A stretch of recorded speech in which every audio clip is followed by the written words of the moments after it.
ওসমান খাজা ছুটে গিয়েছেন, টিকটিকটা বেঁধেছেন চমৎকার ভাবে, সেখানে আলামিন রাখতে পারলেন না। বুবু দীপকের উদ্দেশ্যে, দীপক, আদিল ছুটে চলেছেন, মনে হচ্ছে অ্যালিসন বেকার চমৎকার ভাবে নিজের দলকে একটি ক্লিন সেভ করেছেন এই আদিল, মানিকগঞ্জের এই কৃতি ফুটবলার, খেলছেন লটাখোলা চাত্তারার হয়ে। কামারা থেকে সানসি, মধ্য মাঠের প্রাণ ভোমরা রাখতে পারলেন না, সেখানে বিপক্ষ দলে দীপক দীপক দীপক কিনা বিপদ হয়ে দাঁড়ায়, ক্রস করেছেন এই সতীর্থ খেলোয়াড় দিমাকো, ক্লিয়ার করলেন দিমাকো থেকে আলামিন, আলামিন থেকে কামারা, চমৎকার ফুটবল, আবারও আলামিন রাইট উইঙ্গার দায়িত্বটা পালন করছেন, সেখান থেকে হৃদয়, রাইট ব্যাকের দায়িত্বে আলামিন ছুটে চলেছেন, সুমন দাস রক্ষণ ভাগের খেলোয়াড় নিজের নিয়ন্ত্রণে রেখেছেন,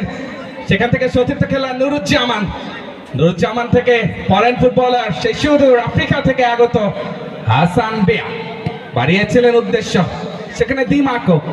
চমৎকার একটা কড়া পাহারায় রেখেছে দিমাকো হাসান বিয়াকে, কারণ হাসান বিয়া একজন চমৎকার সুযোগ সন্ধানী ফুটবলার, বিভিন্ন মাঠে তার খেলা দেখে থাকি, একজন স্কোরম্যান এই হাসান বিয়া,